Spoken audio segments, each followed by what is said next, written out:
Hello everyone, welcome to super learning at home. आज मैं आपके साथ 5 गेम्स शेयर करने वाली हूँ जिससे आप अपने बच्चे की वर्किंग मेमोरी को इंक्रीज कर सकते हैं। सो वर्किंग मेमोरी क्या होती है? सो फॉर एग्जांपल मैं ये सेंटेंस पढ़ती, okay, so we do not jump on the bed. तो जिस बच्चे की वर्किंग मेमोरी कमज़ोर है, अगर वो इस सेंटेंस को पढ़ता है तो वो पढ़ेगा वी डू नॉट जंप, और जंप तक आते आते तक वो ये भूल जाएगा कि उसने क्या पढ़ा है, और फिर वो वापस से इसकी ब्लेंडिंग करेगा, वापस से इसको रीड करने की कोशिश करेगा, ध्यान करेगा, वो याद नहीं रख पाएगा कि ये क्या चीज़ थी। तो उस वर्किंग मेमोरी को जब हमारी वर्किंग मेमोरी अच्छी होती है, तब हम जब रीडिंग करते हैं तो जो भी चीज़ हम पढ़ते हैं उस वक्त वो थोड़ी देर के लिए हमारे ब्रेन में स्टोर्ड रहती है और हम उसे वापस से यूज़ कर सकते हैं। तो रीडिंग एंड राइटिंग के लिए वर्किंग मेमोरी बहुत अच्छी होना बहुत ज़्यादा ज़रूरी है। तो जो मैं आपके साथ गेम्स शेयर करने वाली हूँ वो आप अगर रोज़ खेलेंगे तो within 15 days to 20 days आप बहुत बड़ा चेंज देखेंगे अपने बच्चे की मेमोरी में। Okay, so let's begin. Games सारे के सारे इस तरीके के हैं जो आप कभी भी खेल सकते हैं जब आप फैमिली के साथ बैठे हों या आप और आपका बच्चा जस्ट बोर भी हो रहे हैं। Okay, so the first game is simple memory game.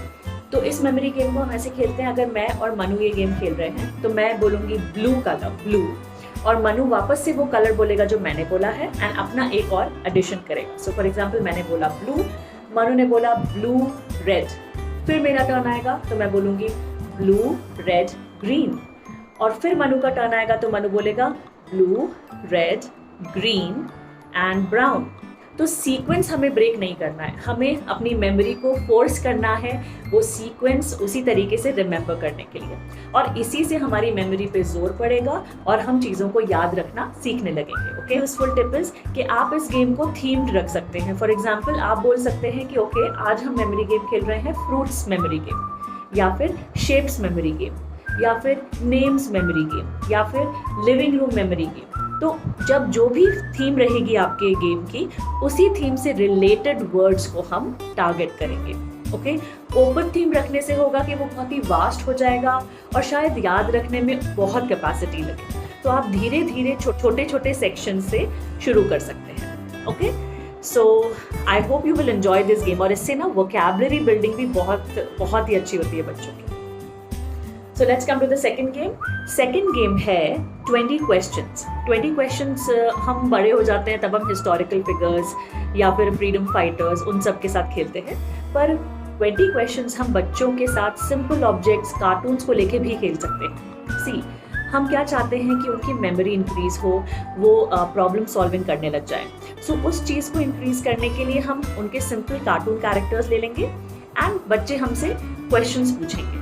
So for example मैं अपने बच्चे से कहती हूँ कि तुम पॉ पेट्रोल का कोई भी एक कार्टून सोचो अपने मन में, मे बी वो सोचेगा चेज, और फिर मैं उससे क्वेश्चंस पूछूंगी। ओके, मेरे पास 5 क्वेश्चंस की लिमिट है। सो फॉर एग्जाम्पल मैं स्टार्ट करूँगी, क्या वो ह्यूमन बीइंग है?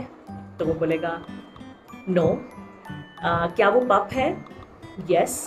क्या वो पप फायर पप है? नो। तो इस तरीके से मैं क्वेश्चंस पूछते पूछते अपनी सर्च को नैरो डाउन करूँगी।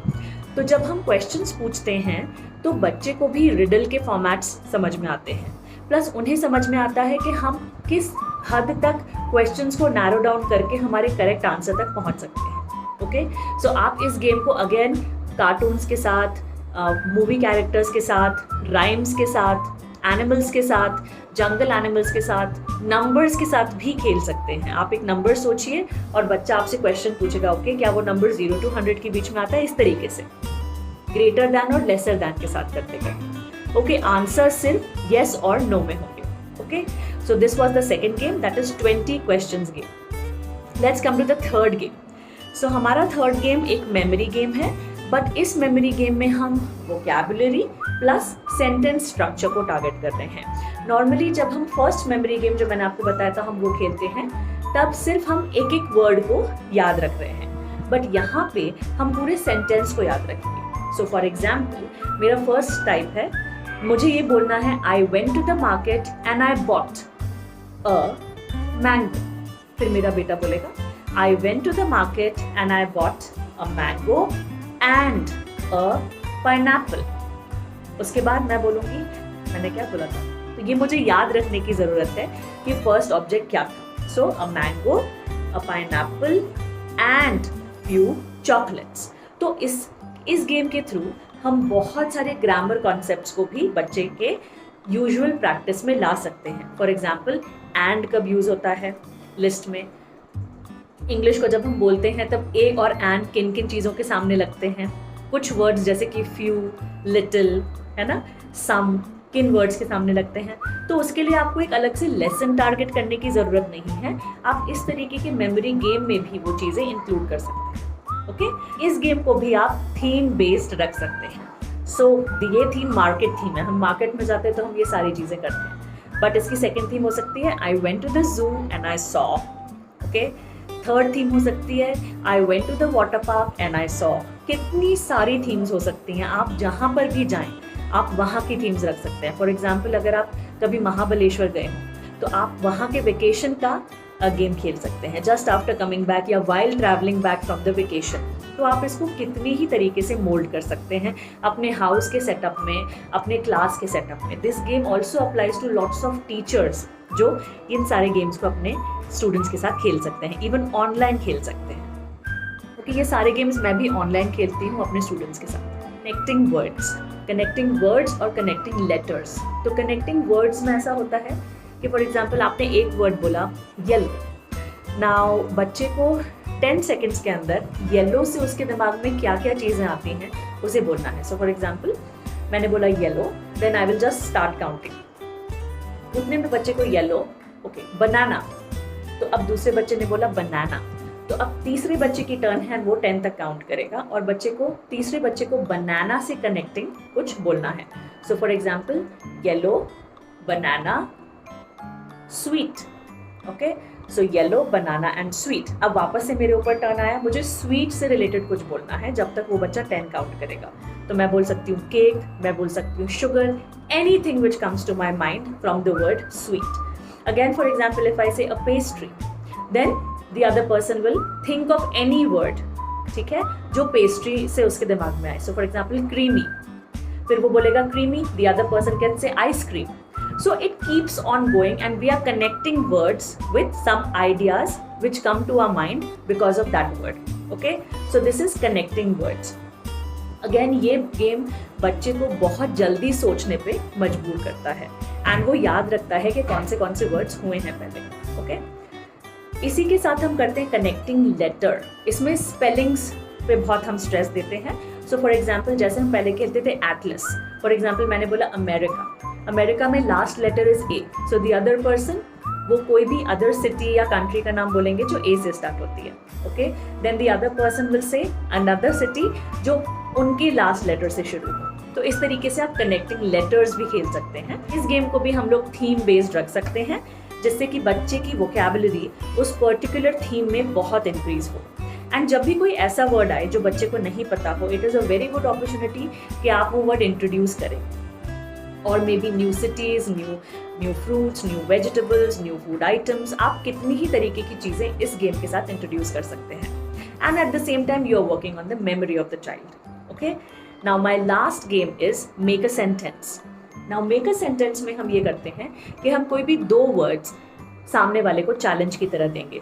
सो for example, I have a pen and I have a clutcher. तो मैं ये बोलूँगी बच्चे को कि पेन एंड क्लचर. अब बच्चे को एक सेंटेंस फ्रेम करना है जिसमें क्लचर भी आए एंड पेन भी आए. सो इसके लिए मैं ये बोल सकती हूँ कि one day I did not carry my clutcher, so I tied my hair using a pen. So मैंने एक ही सेंटेंस में दोनों को यूज़ किया है. Now for creating this sentence मुझे क्रिएटिव होना पड़ा. मुझे बहुत ही इमीडिएटली अपने ब्रेन को स्ट्रेस देना पड़ा सोचने के लिए. And at the same time मैं लैंग्वेज पे भी वर्क कर रही हूँ. Okay, and creativity and imagination पे भी वर्क कर रही हूँ. तो ऐसे आप चैलेंजेस दे सकते हैं. For example, you can give a colour, you can give the name of an object, you can give an action, you can give a noun. आप बहुत सारी चीज़ों के कॉम्बिनेशंस दे सकते हैं. फिर जब बच्चा भी आपको कॉम्बिनेशंस देगा तो आप उन कॉम्बिनेशंस पे किस तरीके से अपने हिसाब से वर्क करते हैं, बच्चा उस चीज़ को ऑब्जर्व करता है. ओके, एंड फिर वो भी सीखता है कि ओके, मैं भी इस तरीके से सेंटेंस फ्रेमिंग कर सकता हूँ. Okay, so these were my 5 games. I'll quickly repeat the names of the games. The first one was a simple memory game with words. The second one was 20 questions with anything which you like, cartoons, colors, numbers. The third game was I went to the market. The fourth game is connecting words and letters.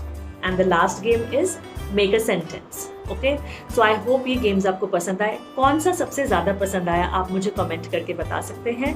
And do shower your love on my channel. It is meant for parents and teachers. मैं किन चीज़ों से घर पे अपने बेटे को पढ़ाती हूँ और किस तरीके से मैं अपनी क्लासेस को क्रिएटिव करती हूँ, ये सभी कुछ मैं अपने चैनल पे इंक्लूड करती हूँ. So bless my channel with a subscription of yours and thank you so much and stay tuned. Bye bye and take care.